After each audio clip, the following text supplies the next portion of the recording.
Hello, everybody. Welcome to Latoken online Roadshow with the topic, the loss of investments during the COVID-19 pandemic. Let me introduce you to today's speakers. Cyrus Daruwala, founder of Cyrus Capital, Vikram Gupta, founder of Ivy Cap Ventures, Tess Howe, founder of Tess Ventures, Adrian Gutrich, CEO of Futurish PTE Ltd, and Tony Tang, co-founder of SuperAngelsVentures.com.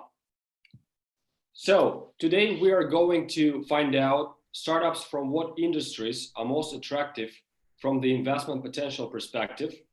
Where is speakers' investment focus now? Crypto or traditional stocks and bonds? And are they currently investing in startups? If yes, at what stage and how? Let me pass the floor to Sony Mohanty, our Singapore Regional Director, who will make a short intro into our new line of online fundraising products, crucial and available for startups all around the globe.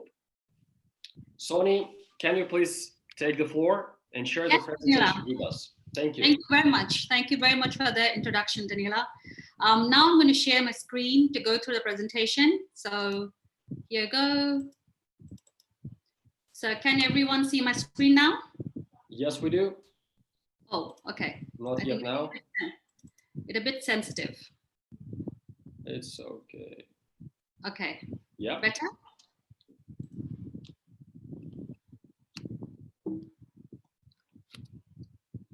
So, okay. Online fundraising for startups. So I really like this slide, which shows you Google, Uber, and other startups. So the whole point is that it emphasizes the power of the right approach. Where are we now? Era of crisis or era of opportunities? It is most definitely uncertain times, as we know, but who better to deal with uncertainty than startups? Running out of cash is still not the number one reason companies go bankrupt. And we at Latoken actually solve the issue, or we try to solve the issue, and I'll show you how a little later.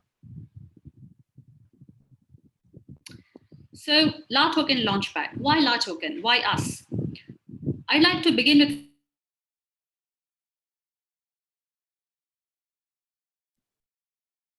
Sony?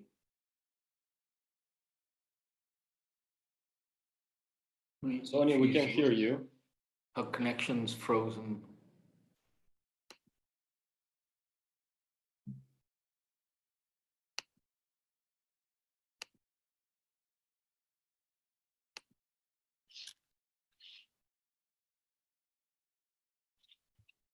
Let me check Sony.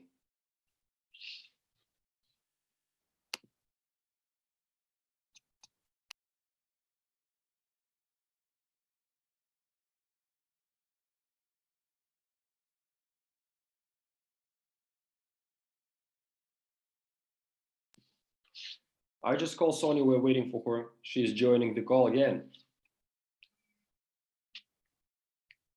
Yeah.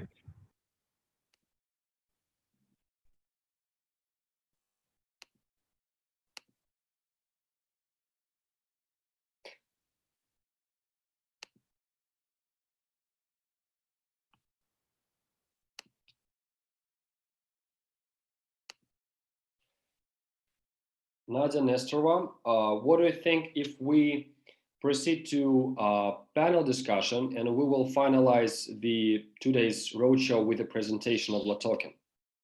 Yes, of course. I think we're all flexible and our investor panel is ready, so we can continue with the panel discussion right now. So, and I would have a first round of questions to all of the representatives of our today's investor panel. And please, when addressing the questions, start with a brief intro on yourself. So for the first question to all of you, are investors and venture capital investors are still investing during this period of pandemic? Cyrus, could you please join the floor and start with that question? Yeah, sure. Hi, guys. Cyrus Daruwala. I'm the co-founder of ICPRC and founder of Cyrus Capital. I also have a daytime with IDG Ventures, which is one of the oldest venture capitals in the world. Personally, we've invested in companies in Indonesia, which is Zensung, an insurance company, in Singapore, two startups that are Coinbase. Out of India, we've got MSwipe as well as Payki, which is out of Israel. So a diversified portfolio personally. From a corporate wise, we are early investors into a lot of the large startups that you know of now, predominantly Baidu, Ali, Flipkart, which was sold to, I believe it was Walmart that bought Flipkart. So that's us. Are we still investing? The answer is no, not yet. And not because we don't want to. I don't think we've come across any of these startups that have approached a roadshow or a capital raise. So, I mean, of course, within friends and family sort of community, there is a little bit of activity going on because those guys have got to service, their customers or their prospects. But from a larger scale, has there been a very large investment, at least that I know of in March or Feb, into a large startup? Not that I'm aware of. So that's who we are. That's what I do. And yeah, I mean, it's a short answer, but I haven't seen too much activity in the last month or two. Thank you so much, Cyrus. And Adrian, would you join us as well with a brief intro on yourself? And do you see any activity among venture capital investors now? Yeah, sure. Thank you, Adrian Guttridge. So I've acted actually as an advisor for several crypto projects and also a business mentor for other startups that aren't crypto related. I think in answer to the question, there is still capital around, and potentially looking for a home, but obviously investors are extremely cautious. I think if a project is very strong and the team has a track record, then it may stand a chance of getting some investment. But without a doubt, it's far harder now than it's been for some time. I think the other thing is to think about the type of solution. So what are the things that people are looking to invest in right now? Collaboration tools are very popular, obviously, with people working from home. And you look at companies like Zoom and Cisco and Citrix with all of their collaboration tools. If you've got any sort of offerings that are related to that, that's going to be useful. Whereas if you're probably in the mobile and e-payments area where retailers are having a terrible time anyway, that's less likely to get traction. So I think also the type of solution and business you are will also determine how likely you are to get some funding. Thank you so much, Adrian. And Vikram? Yeah, hi. Thank you so much for having me here. So just to give you a brief intro, we run a $200 million venture capital fund. We invest mostly in Series A, Series B across different sectors: consumer tech, fintech, health tech, and various other sectors. We have a portfolio of about 20 companies as of now. And to your question on whether the investors are investing in this time, interestingly, we just announced 2 investments, in fact, over the last 6 weeks. The last one was announced like 3 days back. And this was an investment in a company which we actually co-invested along with Sequoia, which is actually the online communities management. And there was a $4 million round. And prior to that, we invested in a rural banking company, which actually does about $200 million per month of transactions. And we did a Series A round there as well. However, we are very, very selective in terms of where we are investing. And what we believe is that, on one side, there are sectors which are going to become very, very interesting going forward. And primarily, we're looking at health tech, edutech, and very selectively in the fintech areas, which are actually looking at the new norm in the market. And B2B businesses, which are actually looking at tapping the new opportunities. And on the other hand, we are also looking for opportunities where Series A or even Series B rounds should have happened in about a year ago. and just because of the market conditions, they are looking to raise capital at much attractive valuation. So we are actually looking at those companies as well right now. So that's how we're looking at it. Thank you very much, Vikram. And Tony, can you also address that? Okay, thank you for inviting me. My name is Tony Tong from Hong Kong. I'm the co-founder of Super Angels Ventures. Also, I'm the co-chairman of Hong Kong Blockchain Association. So yeah, we are actually very busy investing in a number of projects related to health tech, resource sharing that would address the this epidemic, and also gaming, because I'm also the vice chairman of Macau Gaming Association. So we are investing in from land-based gaming to online gaming. So these are several areas. In terms of blockchain, we also invested in the security token projects, real estate-based security token projects, and also exchanges.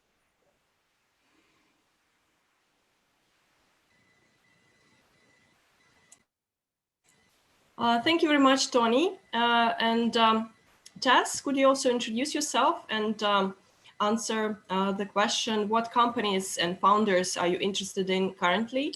You're also advising a number of startups and especially trying to raise funds in this pandemic times. Would you also comment on observation in these fields? Thank you. Happy to. Thank you. It's always great to speak and be part of this great ecosystem here. So I myself, yes, I'm Tess Howell. I am the founder of Tess Ventures. I started my, essentially my love for entrepreneurship very early. Started startups in school. By the time I graduated, it was acquired. And then later I decided to pay forward by helping and investing into other founders, and decided to come to Silicon Valley and be mentored by the best, VCs, the best, entrepreneurs. So spent some time at Stanford. And through that, I was able to gain a lot of insights and experience and learn a lot about what happened historically and think about what will happen in the future.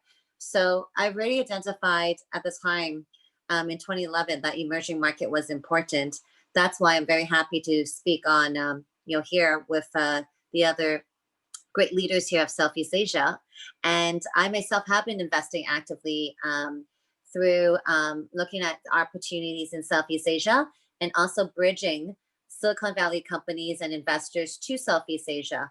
I firmly believe we need, evangelizers that are going to help bridge this, because there's a lot that we can learn from, both regions. And myself, I've recently, definitely have, done a lot of diligence and invested into a regulation technology company that actually also delivers biometrics, authentication, compliance, and then also, the whole identity aspect. And I feel that's critically important, especially in this COVID-19 pandemic times, because I think this is our last chance for privacy, in the sense that a lot of discussions have been going on where we actually need to track, and we actually need to be able to, volunteer more of our information, which I do believe is needed. However, how do we also protect people? And that was the thesis I had, for the last 18 months. And I really look for companies that focus on these areas and also on encryption.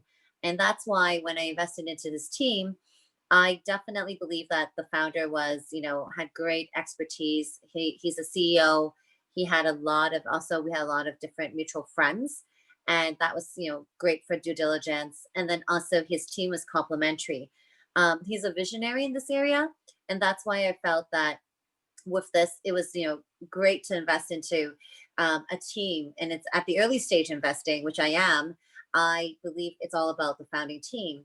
And that's why, as an advisor, I first started off as an advisor. That's my approach. I believe you need to learn the, the pros and what potentially may be the weaknesses of a team, and really understand it and see if, I can add value. And as an investor, I believe being a proactive investor is critically important, especially at such an early stage. And that's where I enjoy that because of my background in entrepreneurship and as a founder. So that's why after advising, I then invested and then also introduced, a lot of other great investors, our strategic investors. And ultimately, I was able to help, the team to collectively raise 3 million. And it was focusing on Southeast Asia because a lot of my investor friends there recognize the need. So that's where I want to say advisors are very important in the entrepreneurship journey, especially now during this crisis time where capital is going to be a lot harder to raise.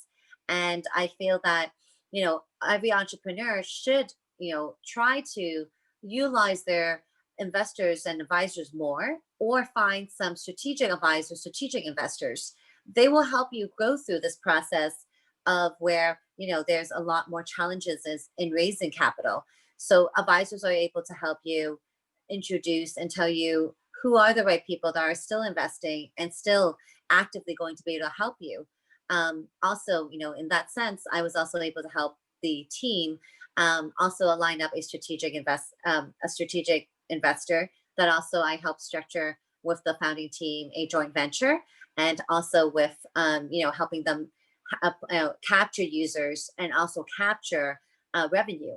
And this was all in Indonesia and in Singapore. So that's why I feel, the next big opportunity is in Southeast Asia, and Silicon Valley, definitely should look more to investing and advising and helping bridge this with all the technology know-hows and the expertise that we have here.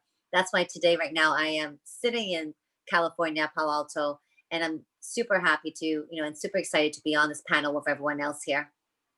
Thank you very much, Tess. And Adrian, could you also address that?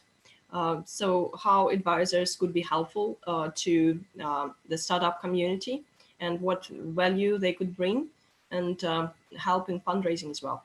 Yeah, I think there are many parts to that. I think one is the access to a network. So typically, as an advisor, you've probably got a lot more experience. I've had 35 years in technology, so I've got quite a wide network. And the other is because you've seen a lot of things before, bringing some actually just common sense guidance to the team that you're advising.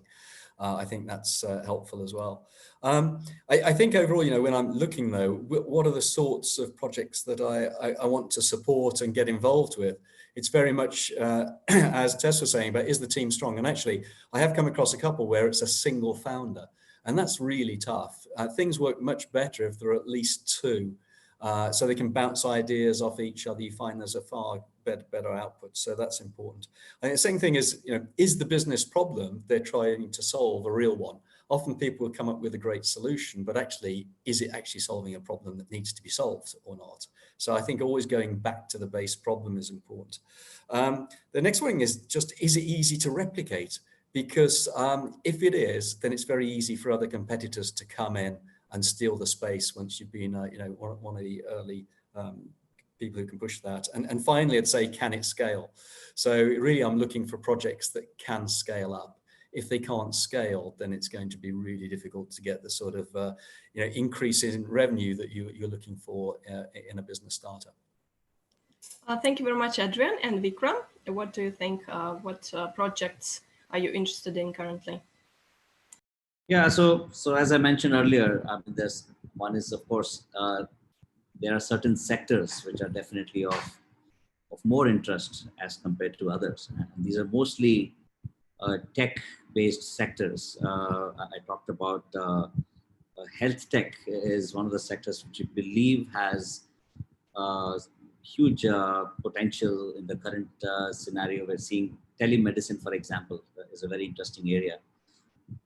Even delivery of medicines. We are invested in a company called PharmaRack, which actually connects the supply chain from the pharmaceutical companies to the retailers.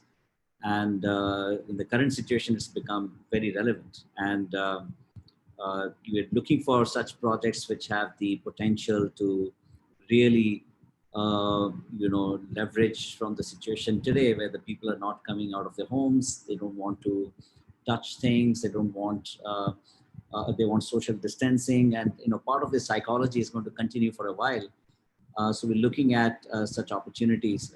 And at the same time, I think addressing your question in terms of how we are looking at getting involved, we actually have our anchor investor is the IIT Alumni Trust. So we have there are about 29 IITs in India. So the deans of the IITs sit on the board of this Alumni Trust, and through that, a very large number of the alumni who actually invested in our fund.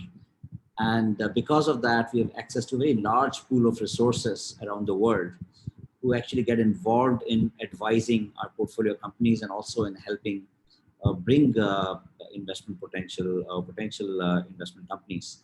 And we do believe in very active involvement in every portfolio company that we invest in. And we believe that's the way to go. So broadly, as I mentioned, I think one is the sector. Second is, of course, the entrepreneurs. We are very keen to look for entrepreneurs who really are open to accept advice, and therefore, there's a lot of collaborative working with such teams. So that's broadly what we look for. Thank you very much, Vikram. And Cyrus, would you also comment on that? Is there help of advisors to startuppers? What could be the investment targets? And is there help to fundraise? Sure. Well, I mean, predominantly companies that we invest in, we inject ourselves or the right person into a role, which is more from a management perspective. And again, as Adrian mentioned, and so did Vikram, many a times it's a one-trick pony. And by what I mean, I'll tell you, when we started M-Swipe in India, or when we started Payki in Israel, when we started Zensung in Indonesia, these are people who had a vision around a certain workflow. So in Indonesia, it was launched as the world's first digital insurer, just as an example. Had it not been for a cohort of advisors around it, it may have remained within Indonesia, not scaled, not understood the addressable market outside of Indonesia. And they may have looked at it purely from an insurance lens, but we have now cascaded the ecosystem into petrol and kerosene and delivery and rentals and micro loans for cars and what have you. So an advisor is pivotal, and I believe pivotal from raising capital, looking at it from a different lens, knows a lot of people, has access to capital, but more importantly, understands that domain. My advice is never put in a person just because she or he has incubated many companies makes him or her an expert. That's wrong thinking. Everybody has a domain expertise, and you need to find that one person who's a domain expert so that she or he can take that company to the next level or list it. That's my view. Thank you so much, Cyprus. And Tony? Sorry, what was the question again? So we are now in the second round of questions. So what companies and founders you're interested in? And if you advise these companies, what do you think that what type of value could advisors bring to companies in their growth and fundraising effort? Okay, as I mentioned earlier, we are most interested in the technology and the services that would change the whole world, especially with this global pandemic situation. We believe this pandemic is going to fundamentally change how people collaborate, how companies, B2B, B2C, how people will work. So after the end of this global pandemic, I think that there will be new ways of doing business, new APPs, new shared economic models coming out. and that's going to fundamentally change how business will be done. So we are looking at these opportunities. So we've been very busy looking at mobile apps, remote distant learning apps, games, online games. Even there's combining with mobile apps with blockchain. And we've looked at, for example, a certain apps and websites that would help people manage and tracking of the personal protective equipment, PPE, protective masks, to track the authenticity. Because recently everyone is looking for 3M masks, for example. The masks prices have gone up, the 3M ones gone up from $1.50 to now about $6.50 US for one mask. And there are a lot of fake products, counterfeit products that you know they slap on the logo. So even 3M doesn't have a good way to authenticate their own products. We've used that 3M has a partial solution that would allow people to track some of their products. So we are looking at a lot of these applications. They are not using blockchain yet. So we are looking at a few projects from China. They are already using blockchain technology, mobile apps to manage the charity donation. So people can easily donate from fiat currencies to virtual currencies. And then once they've made the donation, they can track the spending, and they can track how the goods are being delivered and being used. And they can authenticate the PPE products. And because it really concerns human life, there's been a lot of concern about the quality of protective equipment from all over the world, especially coming from China to, some of them have become political sensitive topics, some returns by Canada, by various countries. So I think tracking the protective care products is a very important app that address this situation right now. So we are looking at these opportunities, and there are, I think this would totally change business, how business will be doing. And we are looking at, very busy looking at the new technology. And I think the new technology will sustain with the remote distant learning. For example, we're looking at some collaboration APPs, shared economy APPs, and combining blockchain and also social network services so that people can combine blockchain and cryptocurrencies, tokens to manage how and track the protective gear products. And what lessons could we learn from the Southeast Asia, I mean, from Silicon Valley, and what this region could also bring to the rest of the world in terms of being proactive or preventative to the rest of the world, including Asian practice as compared to Silicon Valley, to your mind, Tony? Well, I think in Asia, compared to Silicon Valley, because in Asia, the speed of collaboration happens at much higher. People are, it's very densely populated.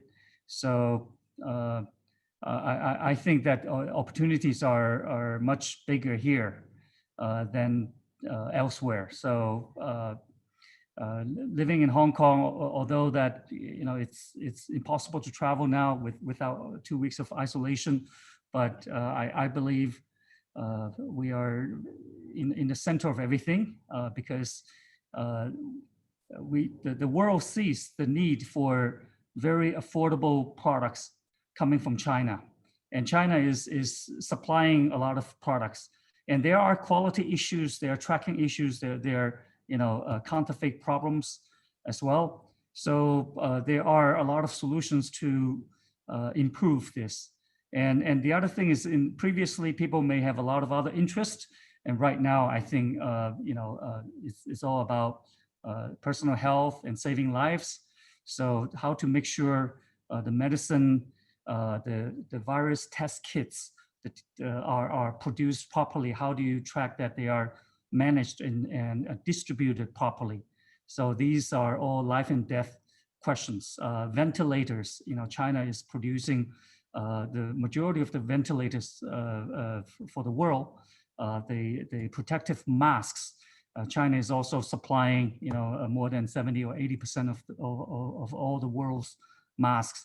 And there are a lot of problems, but we are dealing with our investment in the protective equipment and the masks. So we are dealing with these issues, and hopefully with the solution, the combining technology with the factory, the low-cost factory, and then the logistics. How do you manage logistics? Because it's very difficult to track everything now, because all the shipping, the airlines, a lot of the things are interrupted. So it's even more important to track these healthcare products. So that's what we're working on. Thank you very much, Tony. And Tess, you've been also in different parts of the world, and your background is from Asia as well, and you're in Silicon Valley. So how would you comment on that question? What we can learn from Silicon Valley, and where China can be ahead and be more proactive or protective, and bring in some lessons to Silicon Valley as well. Tess, we don't hear you. Yes, sorry about that. Yes, that's a very important topic. So I firmly believe the reason why I've been spending, half my time actually in Southeast Asia, even though I'm based out of California, is because the importance of bringing the best practice of how, in the last, 2 decades of being in North America here, that I see. And I want to, be at the forefront of Southeast Asia, which is just exploding in terms of, the startups, the innovation, using technology as an enabler. So what I find very important is 3 things. One, I think sharing ideas. Silicon Valley is a very transparent, a lot of, the individuals who have come here to, settle in here and who have stayed here are very collaborative. And I find that in Asia, many times people kind of keep the ideas to themselves, or they are hesitant to share their ideas. However, I think it should actually be the opposite of that. Because if you really believe that your solution, your technology solution is solving a pain point, you should have the confidence that you can execute it. And yes, for every idea, there is, 10 other people, or maybe even 50 other people around the world that's doing it. You should not think like that. You should be collaborative, thinking how to, learn from each other to be able to accelerate your own, startup, your own business, your own solution. And that's what I discovered in Silicon Valley, where I naturally love to advise, mentor. I naturally love to learn from others. So coming, again, like I mentioned, from a operator, an entrepreneur, a founder background, who then turned investor, my goal is to, eventually go back and forth, from, both sides of the table. Because I love innovation, I love teams, and I love investing, I think I can take that and help others. So, I think Southeast Asia, and along with other Asians, entrepreneurs, or, anyone that's living in that area or grew up in that area, will find very useful is ask others how they can help improve your idea or what they think about it. Don't be afraid to do that, because it actually brings back, 10 times the value, instead of, keeping and develop it in a, silo in a closet. That's not going to be able to broaden your view. And what is interesting about Silicon Valley is their acceptance of, multicultural. And we're very lucky here, in Silicon Valley, that we have, such a great diverse background of people. And for example, the recent startup that I mentioned I invested in, Login ID, the team is complementary. They founders, are based out of Silicon Valley, but they have also developed their team in Toronto, in Canada, because there's so much talent there. Yet also, when I advised and invested, I help them focus on Southeast Asia. And this team and this company, combined, with all of us, we're able to take it global. So, it's no longer just looking for companies that can focus on a region. But if you're fortunate enough to be an advisor and investor, to meet a team that actually can take the solution and scale it globally, that itself is, very, very rewarding. And of course, you need localization. So therefore, you need to partner with the best local, individuals or groups that you can find. In our case, we were very fortunate to partner with one of the top companies in Indonesia that can help accelerate what this particular startup is doing, what Login ID is doing. So that's why, I think being able to reach out to advisors and investors and, have them come from different parts of the region is very strategic and is also very rewarding.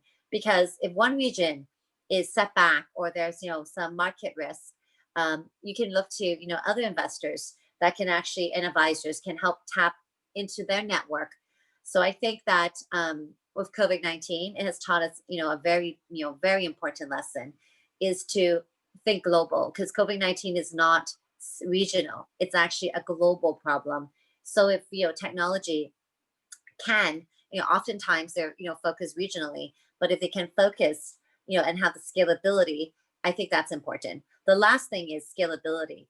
I think what Southeast Asia and, other, areas and other, other parts of the world have appreciated is Silicon Valley has been able to bring out the best people that can scale and think about how to scale quickly.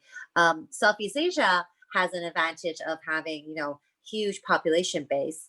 And that's why, they actually can take what Silicon Valley has learned and have done and take these examples and pick the right technology and pick the right advisors that can apply to the stage of innovation that this market is in. So I found an amazing, insight, and also super excited in terms of what I can also help, bridge what we have seen in Silicon Valley in China to what is just starting in Southeast Asia, the budding economy of what the startups are, at. And with COVID-19, obviously it changes the landscape a little bit, or actually, more than a little bit. But it's also still very, hopeful that if we ride through this and focus on, the right opportunities, we can actually focus on the good characters that, probably some, opportunities that actually were just ideas and not actually able to bring technology to a product state and go to market. So I think, having a positive outlook to what the future lies will be critical for all of us in these very challenging times.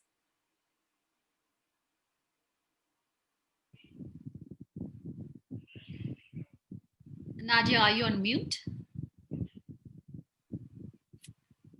Thank you, Tess. Okay, let's move on to the next question. Since obviously I live in Singapore and I am the regional director of Southeast Asia, I would like to know what's the reason behind the boom that happened in Southeast Asia and how to prevent the bust, especially during these times. Cyrus, I'd like to start with you, please. Thank you. Oh, wow. Did I miss a boom? I think we are a younger side of the world, and probably why you see, China, despite all that you hear, remember, only started 60, maybe 70 years ago, actually 60 years ago. The Industrial Revolution started in 1800s in the US. So China only caught up and started really going that direction 60, 70 years ago. Indonesia only started about 30 years ago after, it was controlled by a tyrant.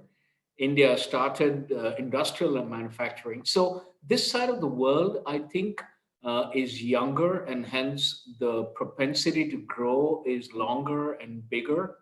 While as Europe, has been at it for over, last 2 centuries, and hence you comparatively, this seems like a boom market. They are booming, there are opportunities. Now, how do you prevent a bust? I don't think you can prevent it because there's always going to be dodgy deals. Asia is notoriously infamous for that. And then, as I said, I mean, in what you personify in America as greed and manipulation, in Asia, it's just a lot of dodgy stuff. So that I mean, the founder of Yes Bank took too many risks, and the bank imploded. Can you avoid that? No. There was a trader that overtraded Noble Group and brought it down to its knees and made it defunct. Can you avoid that? No. So can we avoid it in the future with the right governance and the right checks and balances? Maybe we can avoid a couple of things. But yeah, this boom and bust is cyclical. So that's my opinion. Okay, great. Some great points there. Vikram, I would also like to include India from your perspective, including Southeast Asia. So what do you think, what should we do to prevent a bust? Yeah, so interestingly, in 2008, when the markets were really bad, I raised my first fund, $100 million. This was right when the markets were really melting everywhere. Lehman Brothers had just crashed, and I actually raised $100 million at that time. And this was all from the Indian domestic investors, and most of them were Indian institutions. And interestingly, while there was a mayhem going on everywhere, Indian markets were relatively protected, and primarily because of the policies and the regulations and other things. And I think there are multiple things which actually define the character of the Indian market, right? I mean, some of those Cyrus mentioned very well, in terms of the age of the population, which is almost 800 million people are below the age of 30. And on top of that, if you look at the number of internet users in India, you're talking about almost 560 million people who are internet users, with almost about 600 million people who actually use smartphones, more than 1 billion people who have mobile phones. A population like that is actually a huge potential opportunity for any entrepreneur who's building products for a consumer market, for a market that's ready to scale up. Of course, there are multiple segments in that market, and of course, each state in India is like a different country, different cultures, different ways of consuming things. But at the same time, there is one common language, which in terms of the various patterns which are there. So I believe that in many ways, I think India has been able to protect itself. And of course, I think when you were asking the earlier question, I think the challenge which has been there, I think you can look at 4 different dimensions. One is the policy. If you look at the policy makers in India, I think they have a lot to learn from the Silicon Valley or even from China. With a simple example with what's going on right now, where the US government has announced loans, soft loans at very, very soft terms, where you could at least pay your salaries for the next 3 months. And these are, best effort basis payback loans. I think those kind of things are not yet happening in India. Similarly, policies around, protecting your own companies, developing, products in-house, and creating markets for those in India. And China is a good example, which is actually very supportive of local companies and giving them the right environment and helping them scale with the kind of population which is there. So I think policy is one issue which I think the policy makers need to learn a lot.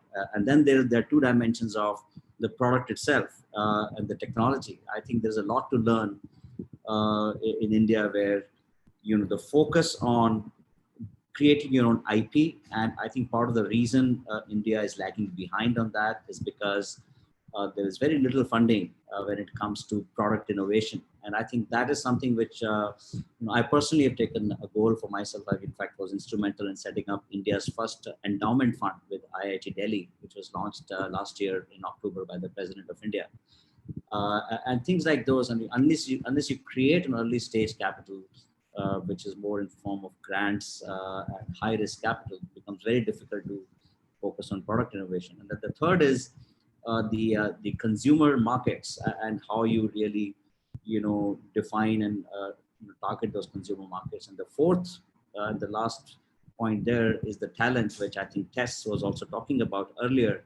And I think that's India is actually very, very good in that, in the sense that the quality and the quantity of talent which is there in India, and Indian talent sitting in Silicon Valley itself, as an example, is just enormous. And I think that's something which India has a great opportunity to actually leverage from. So I think you put all that together, I would say India is actually sitting on a big opportunity. Very good points there, Vikram. Thanks a lot for that.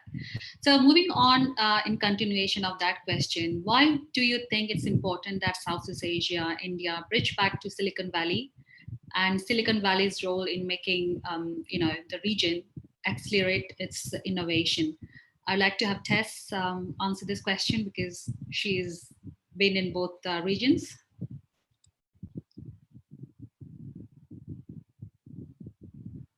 Okay, I just unmuted. Yes, thank you. Yes, that's something that I think about a lot. And I think largely, I personally, in the last 5 years have focused on learning about Southeast Asia's culture, because I feel Silicon Valley has so much to offer and the funding is so concentrated here.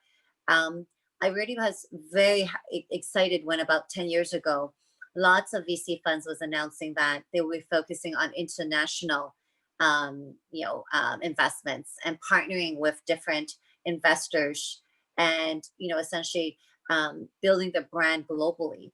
Obviously, we have Sequoia that did that, Lightspeed that did that, and a lot of other great funds.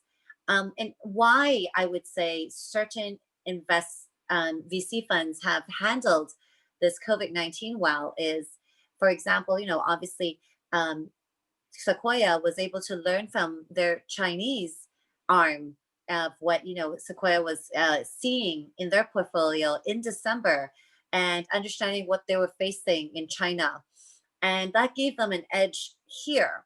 So that's why it is critically important that it is two ways, where we learn from what's happening in Asia. And that's what we learned in China, because that was something that was like TikTok. They've managed to be a company that actually, North Americans and global, citizens are embracing. And that's truly, TikTok have learned that from Silicon Valley, when the early versions of what they were doing was, evolving. And iteration is the key. Second, I think it's so important that Silicon Valley here have be able to see what the startups who are able to tap into a huge population have been able to do. And I think, we are seeing, for example, startups here that are focusing on helping with immigration. And that's because here in Silicon Valley, they recognize that talent comes globally. And especially with, if we're able to have this opportunity where we in Silicon Valley can actually go, and entrepreneurs or founders or engineers can work in Southeast Asia and China and bring that knowledge back to Silicon Valley, is very useful. And I personally have, as an investor and advisor, been helping evangelize Silicon Valley engineers to work in Southeast Asia, because Southeast Asia, there's, capital now. Last, 2 years when I was there, it was early stage capital. Then, the investor friends were sharing that the bottleneck is late stage investors. So I also help evangelize, a lot of investors to help invest in funds of funds, so that they can have the early look into great valuations, great startups that you see today are the IPO, and a lot of them are Southeast Asian unicorns, Grab Taxi, GoJet, and a lot of other great companies. So that's why the same token is Southeast Asian. If we can have more people come to Silicon Valley, which that's what Y Combinator has done, they've opened up their applications to a global startups and been able to make that remote. So that was so exciting when I saw that happen. And today I have a lot of founders that actually now have raised their first funds to help focus on accelerators, and they're focusing on Southeast Asia. And I was super happy to have these conversations with them, like 3 years ago, to start looking at it. And it takes time. It has taken, not just 1 year, but 2 years of consistent education and evangelizing. And I myself, flying back and forth and meeting the local leaders, the local innovators from Southeast Asia, and sharing what they're doing here, and organizing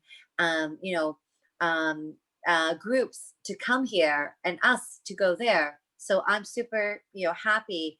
If it was not for COVID-19, I was going to bring investors who wanted to learn more about Southeast Asia and the startups there and the tech there to help have a closer look and meet and help meet this and bridge this. So I'm happy to hopefully do more once we can all be able to cross borders and fly again.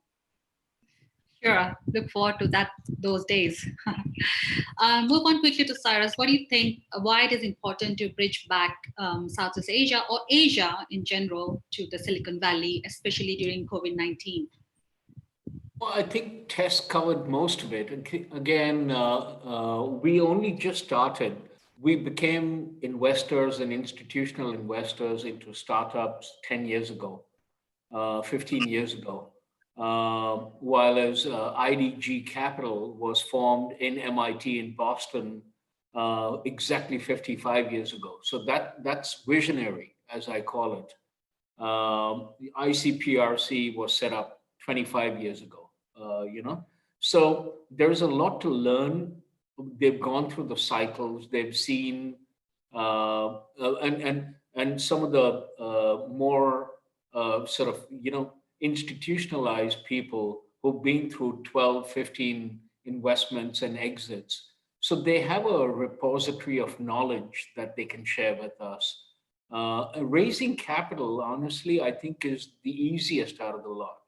Lending expertise, what to watch out for, the governance, risk, and compliance part. That's where bridging back, soliciting inputs and templates from Silicon Valley, that kind of helps. Awesome. Vikram, would you like to share your thoughts about bridging Asia and Silicon Valley, especially these times? Yeah, so I think, and I think both Cyrus and Tess have made very good points, and I'll just try to extend some of those points. So one important thing which I believe is the connect that you have with the people out there. And I think if I just take the example of the IIT alumni, and as I mentioned, a significant part of our funds are actually coming from the IIT alumni globally. And if we just take the numbers, 10% of the 400,000 alumni of the IITs around the world are actually sitting in Silicon Valley. And many of them have actually started their own companies and even taken them to unicorns levels. And in fact, it's very interesting that, there are, of course, there are lots of other learning lessons in terms of the culture out there, in terms of the various models, the incubation models, the product development innovation models. But I think even more than that, there are also the connects which are sitting there, which one should leverage even more in times like these. And really, and the people out there I've seen are very open, and they're very willing to come and support and work along with you. And especially in a model like ours, we are seeing a lot of receptiveness and people just willing to come forward and bring their knowledge and experience to support the startups in this part of the world. So I think one should leverage that as well. So there are multiple things to learn from. Excellent. Thank you so much for all your insights and inputs. We would now swiftly move on to the pitch competition. So the first group to pitch is Oro Pocket. And our co-founder is Mohit, who is going to speak and pitch about his project. Mohit, over to you, please. Thank you. Hi again, everyone. So I'm just going to share my screen.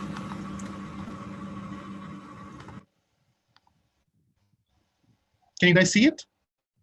Yes, we can. Yeah. Yep. Oh. So hi again all. I'm Mohit Madan, CEO and co-founder of OroPocket. OroPocket enables users to invest in assets.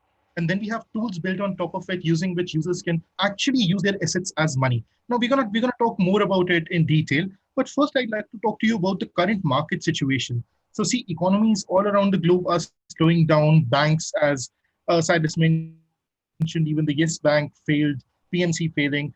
So you're seeing a lot of these economies collapsing all around the globe. In certain countries, including Cyprus, we saw the access to funds was limited. In Cyprus, in Greece, in Argentina, where the government has imposed restrictions for withdrawals. Apart from all these factors, yet the interbank transfer or the transfer globally is extremely expensive. It costs up to 8%. So we are trying to solve all these problems with OroPocket. OroPocket enables users to currently buy gold and silver. That's what we are doing the POC with, because gold is quite popular in Southeast Asia. Of course, the entire gold is vaulted and 100% insured, backed by the real assets. In terms of tools that we are building on top of it, let's talk about that. So one of the tools is instant cross-border remittance. Typically, what the banks takes 3 or 4 days to complete on our platform happens within a minute, end to end. We offer multiple vault support, so you don't have to keep your funds or your assets in one country. Because we've seen in the past that the government have actually overtaken those assets from the populace. Using our platform, you can invest in multiple vaults in multiple countries. We give you a debit card using which you can use your assets in real time. So you can basically shop online, offline, or even withdraw cash at the ATM. Apart from this, we are working with offering digital loans and asset-backed loans and some other financial services. So basically anything that a banking channel can offer you where the money is not protected, with us, you get complete protection, 100% insurance, and then you get all the tools using which you can make use of these funds. So this is what our platform looks like. We are strong believers in simplicity. This offers an amazing user interface with uh, absolutely amazing user experience. We are available on both iOS as well as Android. So of course, the market right now of digital assets is huge, and it's growing exponentially at over 25% rate annually. And with all the economy slowing down, just in terms of gold and silver, we are seeing a lot of traction, a lot of funds that are moving there. Uh, Talking about how we make money, so we charge a 0.25% fee on every transaction, whether it's buy, sell, or send. There's also a spread difference that we make when a transaction completes itself, which varies between 0.5% and 2%. So putting this into perspective, if we have 100 transactions happening per day with the average volume of $100, which is our current median, by the way, right now, we unlock a revenue of $78,000. Now, this 100 transactions per day can be scaled quite easily and exponentially. So talking about the current competition that we have in India, we have Paytm Gold that's dominating the market. They basically have a complete monopoly here with MMTC. And globally, we have Glint. Now, both of these platforms just offer gold.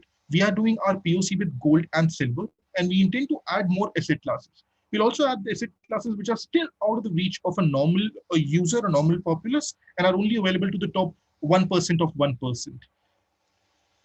Other factors that contribute to how we are different from them is we put our entire ownership on blockchain. And we have basically tokenized these assets. So one of the use of your money is that you are able to buy other commodities with it.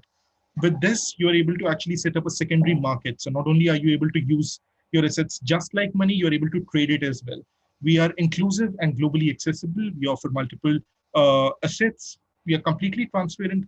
Any user can do our vault audit at any given point of time. We are audited daily by third parties. And we offer multi-currency support. So you don't have to just rely on one currency to do this transaction. You can do it in your local currency. So we started this roughly 4 months back. And so far we have 850 users on our platform. The registrations are only open by invitation. We are still in beta right now. So we have 1,200 plus users waiting in the wait list. Our daily transaction volume varies between 40,000 and 75,000. We have seen recently this increase. We are growing at almost 10% every week here. And talking about the founding team, so Tarusha and I have been working together for the last, 9 years now. We've known each other since we were 7. We studied in the same school. Before this, we were actually working on a cryptocurrency exchange that saw a volume of $15 million in just 8 months' time. And then the government decided to screw us over, so we had to pivot. And that's how Oropocket was born. So the team actually has the capability of scaling. We have already scaled a product in the past. So we are confident that we'll be able to scale Oropocket as well. The team has received various awards and recognitions. We were the winners of the Next Big Idea by DMZ, that's in Toronto, Canada. We recently won the WEQ Challenge. We are also incubated at IIT Delhi. So we are right now looking to raise $400,000 on a convertible note. This would be our first funding round. This will help us find the product market fit and unlock 100,000 users, increase our daily transactions to $25,000, add more micro instruments, and get an MAS e-money license, along with for accessing Europe and FCA license. So thank you so much for being such a great audience. I'd love to answer any questions that you might have. Good job, Mohit. And the question Q&A session will be after the next pitching session. Thank you so much. Moving on to the next project, BlockPass. Adam, please go ahead. Yeah, sure. Well, nice to meet everyone. And thanks for all of the great comments today. What I'll do is I'll share my screen and we can just go through the slide deck. So a little bit of background about myself. I am a lawyer. I qualified back in 2010 and got involved in the fintech industry in London. And when I discovered Bitcoin in 2012, I decided to set up my own consultancy in London. And so I was working with fintech and digital asset companies very much at inception. So there weren't actually any lawyers in Europe at the time that were supporting the industry. So I was there kind of at the cutting edge, trying to assist these companies. And I saw that time and time again, the biggest challenge that they faced as a fintech company or even at the cutting edge of digital assets was complying with regulations and being able to do that in a way that is easy to do, but also cost effective. You saw a lot of companies that are trying to do their own know your client process, trying to onboard users, not really understanding the process, not really quite understanding the regulations that would apply to them. Because to be quite frank, compliance is not easy in the financial services industry. You know, it takes up 30% often of operating costs of some businesses, and even banks struggle to do compliance effectively. And so that's why we have this thing called regulatory technology. And so my obsession kind of with regulatory technology came from seeing these problems at the coalface. And BlockPass really is, its inception is to try and solve that problem and make it extremely easy, but not to diminish the quality of the verification being done, but to make it so easy for companies to comply, whether they're a financial services company or whether they're a real estate company that are onboarding customers remotely, but wanting a high degree of assurance that the people that they're dealing with are legitimate. One of the key factors I noted was that in this compliance industry, there's so much duplication of costs and duplication of processes. If I go to HSBC Bank, I have to get verified with them. If I go to Standard Chartered, I have to get verified with them. And this duplication essentially increases the overall cost for the industry. And there is a simple way of fixing this, which is to give people, users, their own digital identity. And so what I'm going to talk about today is not a plan that we intend to implement, but a product that we've already built, launched, and brought to market, and has been spending a lot of time and a lot of effort putting into place. So if you can see my screen, you know, we're seeing that businesses are becoming more remote. We have virtual banks in Hong Kong, where I'm based. And of course, fintech's been around for over 10 years now. Everything is going to become remote. Any kind of manner of dealing, whether it be financial services or any other kind of regulated service. But the point here is that compliance is something that increases, it's not decreasing. So we're doing remote business, but the regulations are still there. We still have to verify our customers as we onboard them. And in certain areas, we have to do a lot more. In the cutting edge of cryptocurrency, an industry that hasn't been regulated for a period of time is now facing a headwind of regulation. And all of those companies over the next year will need to be regulated and will need to comply. And so they need an easy way of complying. And that is essentially BlockPass.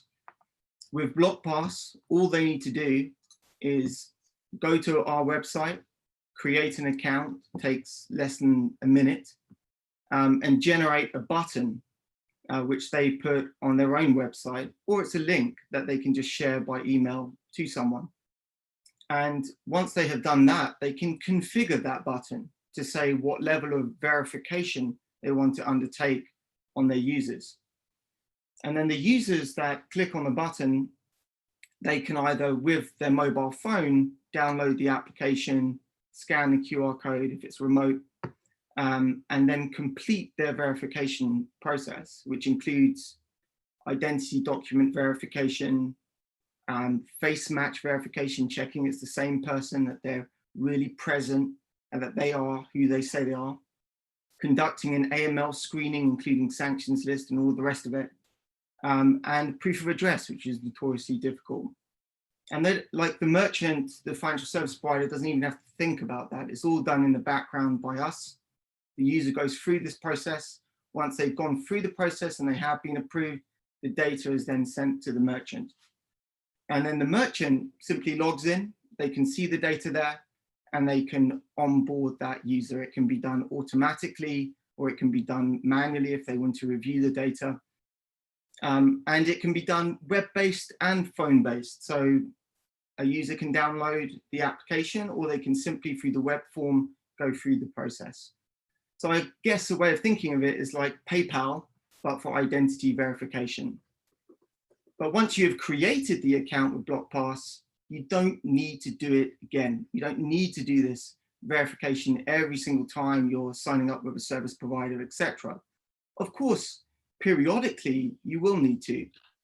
For example, when your proof of address, it expires after 3 months, you will need to re-verify that document.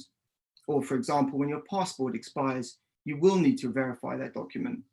Or maybe you need that liveness check, which is simply taking a photograph of yourself, which you may do every time you onboard with what I call a merchant. So, we've done a lot to build a really robust identity verification platform, which is based on giving the users their own digital identity. And it's built as a RegTech product. We're solving a regulatory problem and making it extremely easy for merchants to comply, whether they're a bank, virtual bank, cryptocurrency exchange, whatever it may be, they can use this system. And another point that really we focused on is flexibility. What we've noted in the AML industry is that you're signing contracts for 2-3 years, there's no flexibility. Whereas with us, we aggregate the best of class verification and there's no setup cost and it's pay as you go. So you pay for what you use. Because for every person that we verify, that person enters into the network and they have a much better experience of onboarding than they've ever had. They never need to refill in a form. They just click a button, share their data, and then onboard it. And this is just to show you what it looks like at the back end.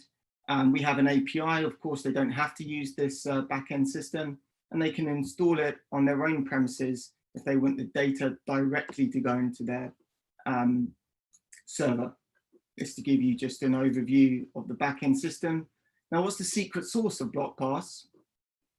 The secret sauce is, if you want, the use of cryptography.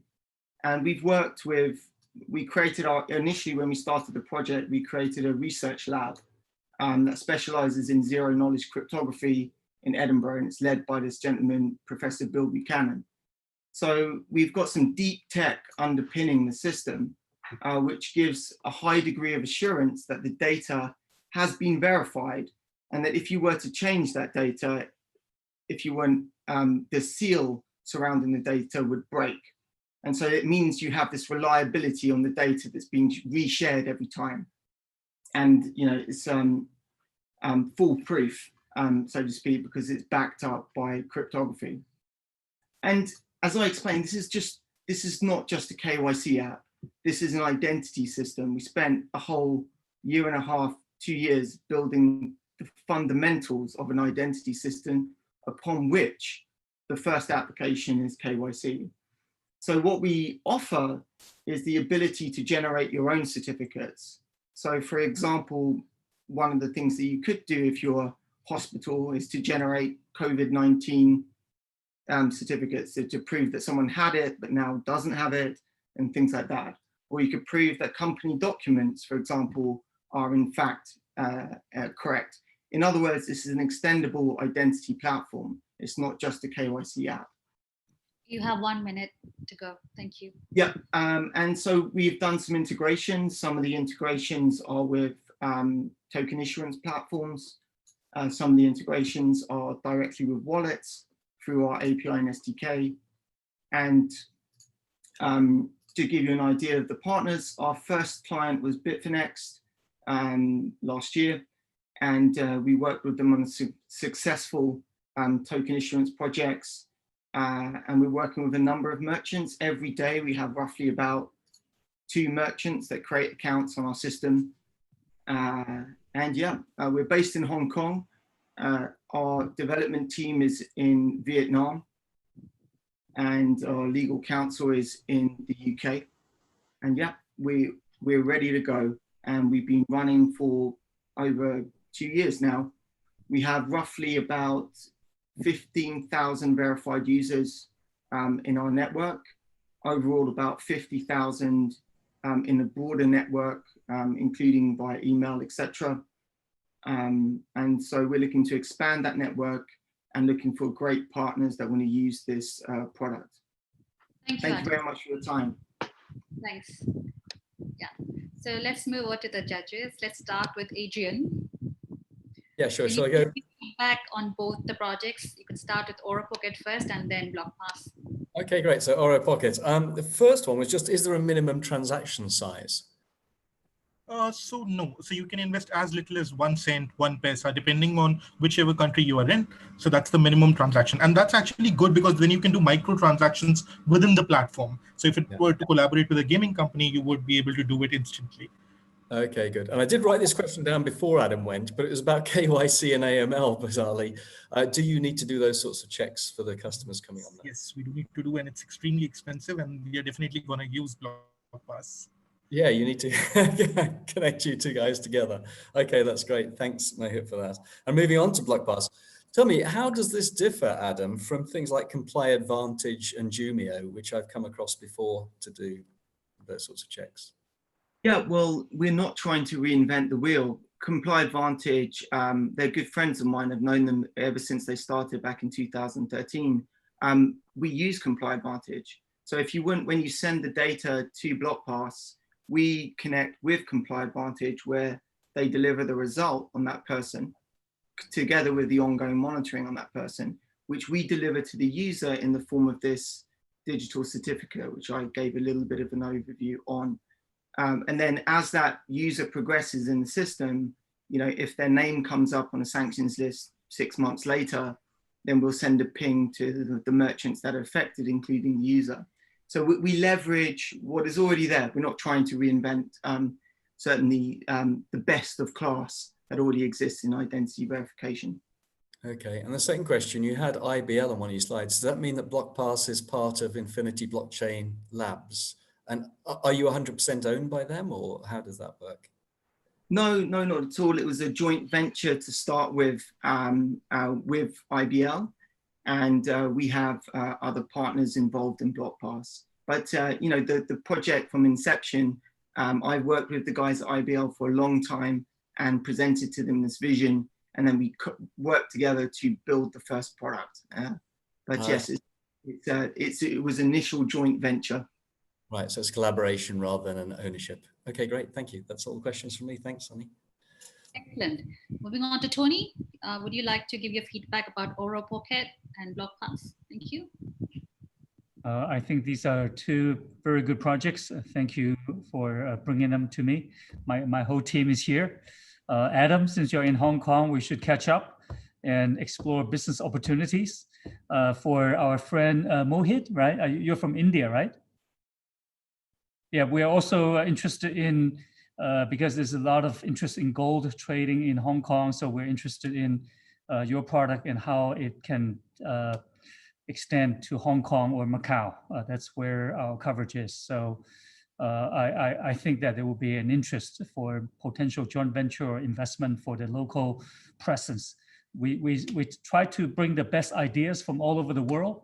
And if we see a fit for the local market for Hong Kong, Macau, Southeast Asia, or China, we have a good team to operate and implement locally. Thank you. Well done, guys. Excellent. Cyrus? Yeah, sure. I mean, I had a question which is sort of unified for both Mohit as well as Adam. Majority of what you do, I mean, bullion trading, Mohit, and for you, Adam, it's KYC and eKYC, which is now prevalent, is very, very tightly regulated in each market. Again, it falls within the anti-money laundering. It falls within a whole lot of these tick the boxes. So as co-founders and as innovators, I mean, have you looked at that angle, and is that very well covered, or is it still work in progress? So, see, compliance is ever evolving. So you can never say that it's 100% done. Whatever happens, whatever changes happen, you have to comply with them. It's not a one-off thing that you do. You have to continuously evolve with it. And yes, for now, we have all the boxes ticked, but what would happen 3 months down the line, you never know. Then you have to implement those changes as well. And I think those changes are important. I think that compliance is important because that gives the investors the confidence to put up funds or to make those transactions.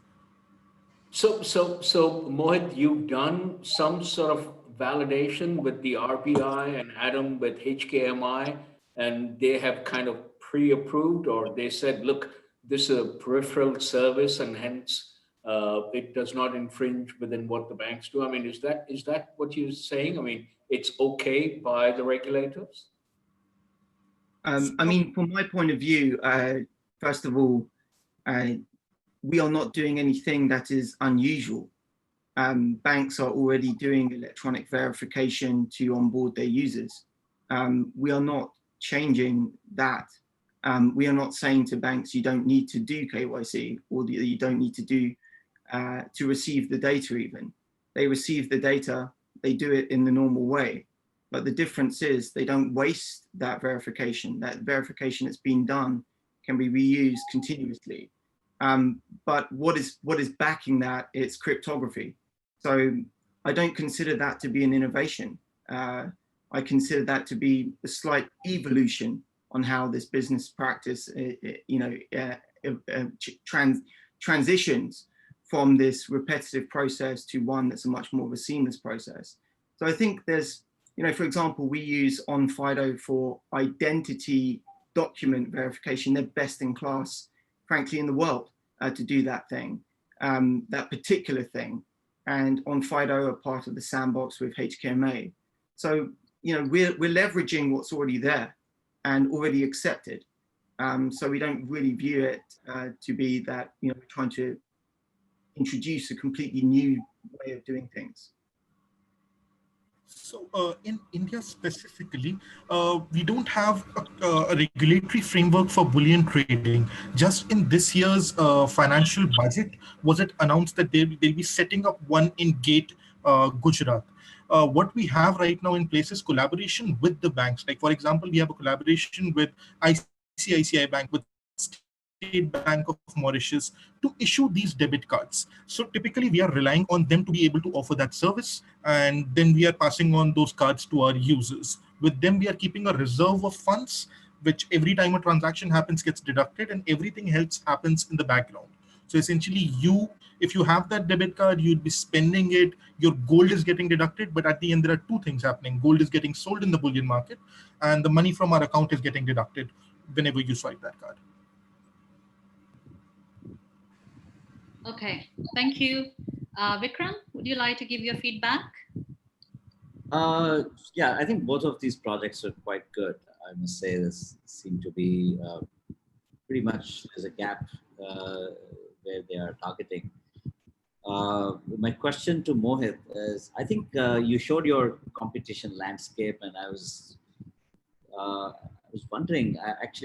I thought there should be ideally much more competition than what you are thinking, and I think maybe if not current, but people who are likely to be in this space. So I think that's one question I have for you, and then I have a question for you, Adam. Is I think I'm assuming that this is a B2B business, right? For you, I just, going with what Cyrus said, I think given that there is a fair bit of regulations involved, I think the B2B sale is quite hard here. So what are the typical sales cycles here? So must be long sales cycles. Yeah, of course, it is a total B2B business. We are selling to companies that need to onboard users. What we have found is that what the merchants, I call them merchants, financial institutions, they care about is the speed of onboarding and the quality of onboarding. And so for us, we get around about 2 inquiries a day. So there is a demand for this particular service. But for example, one of our products that we're introducing is the web-based system, which makes it even faster and more convenient for everyone. So we think that, yes, the sales cycle is a little bit long at the moment. Maybe it takes 3 months to close a big deal, but that reduces over time because the value of the network becomes better, because we have 15,000 verified users. When there's 50,000, all of those verified users can access the service in 1 click. So there's a kind of course, there's a chicken and egg situation where you need to have the network to attract the merchants. But that's when you get to that critical mass, then the network effect starts to take shape, where the merchants want to sign up because they want the users, and the users want to sign up because they want to access the merchants. So it's getting to that point, and that comes from having an amazing product. And we have worked so hard in developing best of class product. And it's taken time. It's not an easy thing. To create the best in the market is not easy. But we've spent a lot of time and a lot of effort in doing that. And we think once we launch the web ID system, it's going to be the best in the market, no doubt. So Vikram, you're absolutely right. It's a $40 billion market, and there's bound to be a lot of players there. Why we specifically chose Paytm was because most of these wallet providers in India are relying on MMTC, and they're using their service. So we wanted to show you how in a monopoly we are going to survive. In terms of how we are different, or how we are not taking them lightly. We are trying to grow in 2 ways. One is horizontally by adding more asset classes, and one is vertically by adding more ways in which you can use your asset as money. So essentially, that is where we want to see ourselves as in a few months' time or in a year's time, where a user is able to transfer their entire salary to gold, to any other asset classes and other fractional instruments, and then use the services available on top of it with debit cards, with instant transfers and all of those in their daily life, so that their money is always safe, it's always secure, it's always backed by assets. Okay, thank you. Some great answers Thank you, from the Vikram. project. Thanks a lot. Moving on to the last judge, last but not the least, Tess, would you like to give your feedback? Yes, thank you. So first, thank you all founders for doing a great job, given you've only have 5 minutes. It's not easy always to cover your opportunity and your value proposition and the pain point that you're solving. And second, I think all the obviously all the judges did a great job in giving their feedback and asking the right questions. I think lots of good notes can be taken from that. So to not repeat what the others have already discussed, I think I want to add on something that I think is important, even in a 5-minute elevator pitch, is to be specific with the investment opportunity. In terms of how much are you looking to raise, I think is something that is important, because as investors, we are here to truly see if your opportunity is something that we would fit our investment strategy, and also if we can actually add value to it. And if we can't, we would love to introduce others who can. They may be advisors or other investors. So that's why I think that's the first thing that hopefully you can bring, in a 5-minute pitch. And then also the use of funds, because I think, hearing about the opportunity is important, but you get 5 minutes to make it interesting that investors want to follow up with you. And investors, and as you guys are very busy. So you get this 5 minutes to really shine. And those are the elements that's critical. Combined with the fact that if your company has already raised funds, I think it's also important that you share how much has been raised, so that we can understand as investors, how, that has been managed, in the sense that maybe you had raised very little, but you're able to raise so much traction. So that's a signal to us that that is very good. And that's very probably attractive to, what we see and what we desire.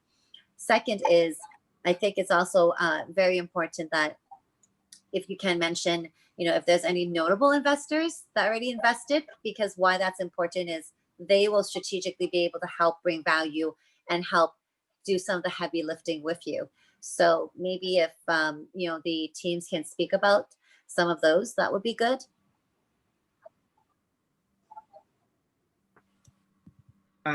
Sure. Yes, Oh, you go first. Don't worry. Yeah. No, please go ahead. Sorry, I didn't mean to interrupt you. Yeah. Okay. So BlockPass did a seed round early 2017. I invested through another company, and that was for 200,000. It then subsequently did a token sale in 2017 and raised roughly around 6 million euros. And now we're in 2020, and we are starting a fundraise for strategic investors. But we're only looking to raise in this round around $300,000, because we intend to bring in strategic partners that can start the journey with us as we, progress. Great. So, Tess, thank you so much for the feedback. We are starting with a clean slate here. We haven't raised any capital yet. Before this, we were working on an exchange that generated $15 million worth of user transactions, and we made some money there. So we built this product based on our earnings from there. We are right now looking to raise $400,000. That's to find the product market fit and to acquire 100,000 users, increase our daily transactions, to get the e-money licenses in some countries, and to add more asset classes. Great. Thank you. Thank you. Okay. So any further questions, Tess, or be done? Oh, I think that's good. I covered a lot there, and in the interest of time, I wanted to just give some other people opportunities to. Okay, thank you. So before we close for the day, we just like to take feedback about our online roadshows, because we started this in February, just when COVID-19 hit the economy. I'd like each of you to give some feedback about our roadshows and what can be changed, what can be improved, and how do you guys feel about it? So that would definitely help us to improve ourselves. I'd like to start with Adrian, please. Yeah, sure. So this is the first one I've taken part in. Yeah, I enjoyed it. It was good. Thank you. Great feedback, and good to meet the other investors as well, and to hear pitches from 2 new projects. Yeah, it's very interesting. So yeah, I'd certainly like to take part again. Oh, that's awesome. Cyrus? Yeah, very TED Talk type, very condensed, very proper, great, panel. I feel sorry for Tess for staying up until 3 a.m. So don't do that to the other people. But other than that, yeah, great. I mean, count me in for the next one too. So Awesome. Thank you. Thank you. Tony? Tony? Yeah. Well, I think these are good projects. I've brought my whole team here. It's a Buddha's birthday, public holiday. We're still here, very interested. So I'd like to follow up with the 2 entrepreneurs. Adam, you're local, so we're gonna meet in Hong Kong probably after the holiday, and let's keep this up. I'm just curious, what's the size of the audience? How many people are watching this program? Okay, I think the stats can be provided by our team after this call. Daniela can provide you all the details. Thank you. Vikram, what's your feedback? And Yeah, so first of all, I think I really like this format, Tony. I think this is actually a great way to interact and learn from the other panelists. And I think this is my second one, so I really enjoyed this one and also the previous one. I think maybe just one suggestion, and I think these presentations are also great. It would be probably a good idea to look at these presentations from these entrepreneurs maybe before coming to this kind of panel that would actually maybe give them a fair chance in terms of a few other things. So I think maybe, I don't know if that's I mean, if you prefer not to do that, that's a format that you want to prefer. But I think I usually prefer to receive presentations beforehand.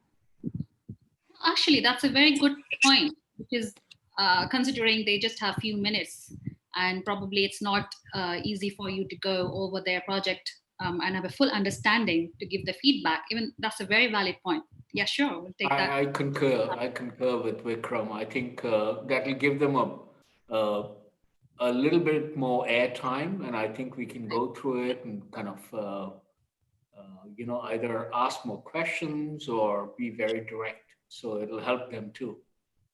Absolutely, noted. Thank you. Tess, what's your feedback about these? Because you've been doing this online roadshows with Latoken for you've been doing a lot. So what's your feedback? Yeah, I think it's because when Latoken started, right from the beginning, I was actually at the physical conferences here in Silicon Valley. There were so many, and I was selective, but definitely when Latoken, when Valentine and Elena and other great friends asked me to be speakers, I was very happy to. And they actually also asked me to invite other speakers, and I was more than happy to. And then later also invite founders. So I think we can all, I think great job so far. Obviously the founders and the pitches they shared were very good quality. I really appreciate, even though staying up, I don't mind. Anytime I can be helpful to anyone. I cover Asia time a lot. So I'm generally lucky. I'm someone that I love what I do. So I typically only sleep about 5 hours. So I can be on any time zone and still be, up, and I beat the alarm clock because I'm very energized with, just being able to learn so much from other, investors, other entrepreneurs, and really be able to move the needle in technology. So for myself, when Latoken reached out and asked if I can be speaker, I said no problem. And then, I guess it was just very, they appreciate some of my insights, and I always was very flexible and available. So that's why when Sunny reached out, I was like, Southeast Asia, definitely. And even though these are, pretty interesting hours, but COVID-19 is very interesting time. So, anytime. So I think the feedback would be, I agree. The feedback of being able to see the PowerPoints early is good. And even be able to have it while they present is excellent, because that way we can, also look through it when each of the judge is speaking. Maybe there is that feature, I'm not sure, but I was just, focusing on trying to listen. But also I think inviting, the judge and, everyone here to see if there's other things that they want to share, and, be able to stem other ideas or other seminars or workshops out of this, I think would be very interesting. But for sure, I think you did a great job, Sunny, in being able to invite a global, panels, investors from different, regions. That really helps give us a good perspective. So it totally was worth my time, and hopefully I added some value to everyone here. Of course. Thank you so much for giving your time and staying up so late. I really appreciate it. Now, moving on to the projects. Mohit, let's start with Oropocket. What do you think? What's your feedback? this was really fun. It's very difficult to get such people in one room and then have their attention. So I'm really grateful to Latoken for this opportunity, and I really enjoyed it. And thank you so much for it. Okay, great. Welcome. Adam, what do you think about this online format?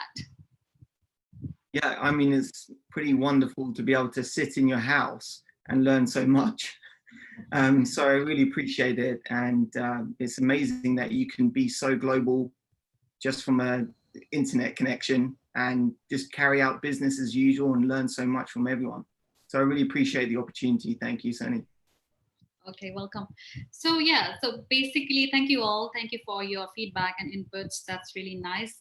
So I couldn't complete my presentation in the beginning. I dropped off my internet. I don't know what happened. I hope I can just make you sit for another 5-10 minutes and go over the presentation. Is that okay with you, all of you? Okay, thank you. I'm sharing my screen very carefully, not to drop off. Okay. Sorry.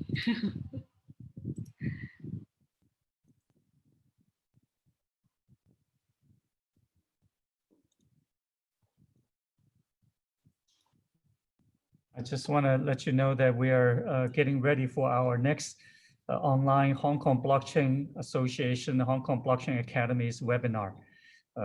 That's going to start at 8 p.m. to 9 p.m. every Thursday night. So which is going to start in about 15 minutes. So I'm going to get ready for my next session. Okay, are you guys able to see my screen completely? Yep. Okay. So I think I dropped off from here, giving you some statistics about why Latoken.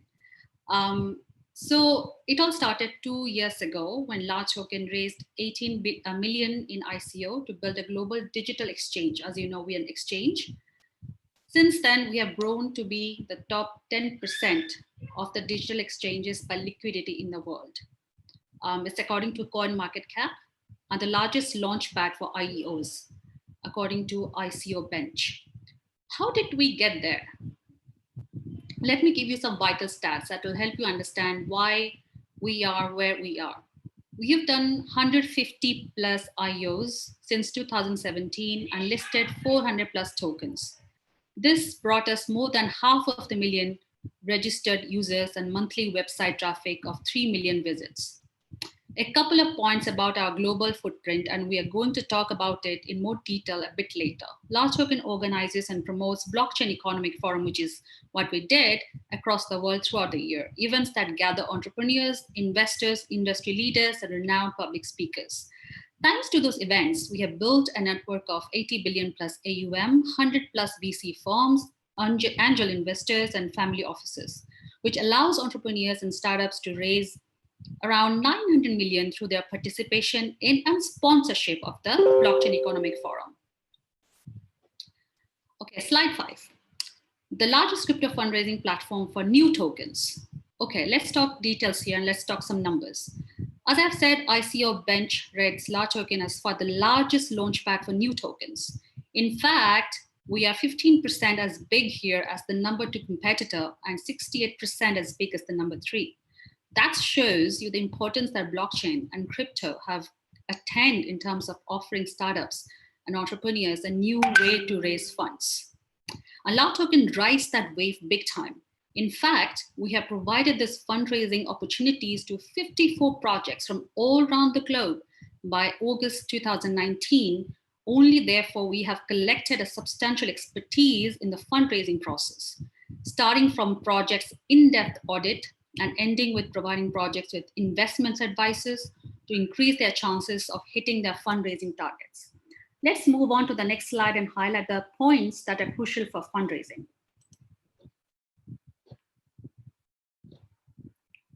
This slide shows a few of the most recent fundraising success cases. Basically, the numbers speak for themselves. I'd just like to emphasize the point that there are 2 key components to the success of an IEO: the project itself, the team, the backers, the community, the product, and the overall traction. And 2, a marketing campaign supporting the token sale. If you have both, your chances of hitting your fundraising targets increase substantially. Okay, this slide talks about another functionality that we have. It's called airdrops. The airdrops product is highly efficient tool project benefit from to promote their coming IOs and greatly increase the number of traders for the project. From 10,000 to 100,000 real Telegram users, 20 plus success cases done on our platform.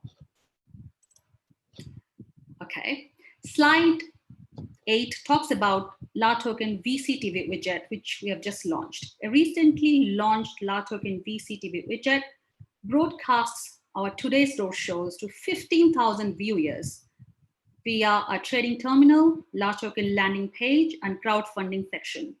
Latoken VC TV widget delivers a project IO announcement in a format of video content to thousands of additional potential investors on our platform. List your token, invest in coming IOs, buy your favorite cryptocurrency on top-ranked Latoken app with the lowest fees on your local market with one click. So this is the app that we're launching soon. So worldwide investor roadshows, we talked earlier about Latoken's blockchain economic forums. This slide provides a little more color. Our BFs are really high profile major events happening in multiple locations across the world throughout the year. In addition to their primary goal of connecting entrepreneurs and startups to investors, BEFs attract many industry leaders, the biggest names in venture capital and money management, such as Tim Draper, who is a co-founder of Draper Fisher, one of the most well-known VC firms, as well as renowned public speakers, including, as you can see here, former presidents of Mexico and Bulgaria, former top-level US government officers like and Nouriel Roubini, the famous NYU Stern professor, who is an outspoken critic of crypto. As you see, we are in favor of very open and straightforward discussions and welcome people with various opinions and viewpoints. So this is very new, which is we're just doing since February. Fundraising online, 10 times less cost and 100 times outreach. I would like to present our 3 most recent online fundraising opportunities that we're currently offering to great startups all around the world. It's the Investors Room, the online pitching sessions, the crowdfunding campaign, which consists of the online pitching sessions plus the IEO.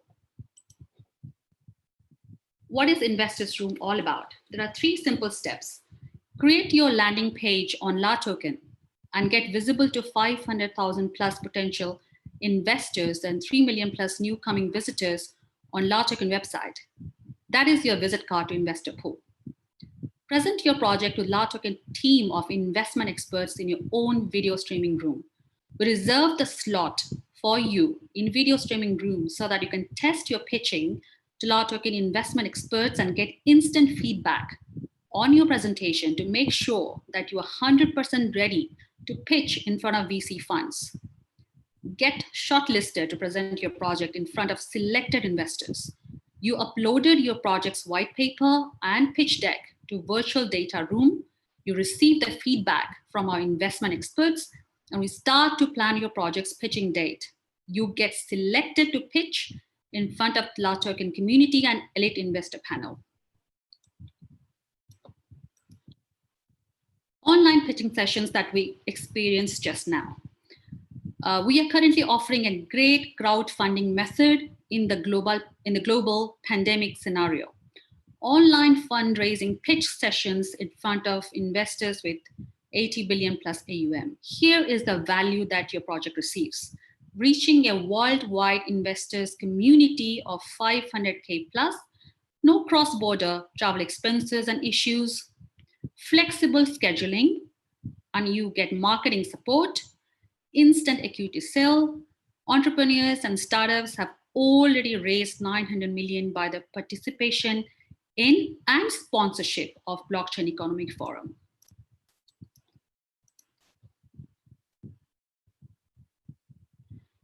Some of the projects can also add crowd sale fundraising to their online pitching session package. If the startup have a token, we can make a primary offer campaign targeted to our 500K user base with banner on the main page with 3 million plus monthly visits, customizable referral program, and secondary market listing. Even if you don't have a token, we can make the whole tokenization for your project to leverage from IEO on Latoken. 2 steps to raise funds on Latoken now. To sum up, the process of participating in online pitching session is very straightforward. Pitch for Latoken team of investment experts and pitch in front of selected AUM VC funds. So this brings me to the end of the session. I like to conclude my part by saying that we intend to be a part of your fundraising success. If you want to reserve the pitching slot for your project, you can send me an email. You got my details, WhatsApp, Telegram, email, and I can connect you with our investment experts. Thanks a lot for watching.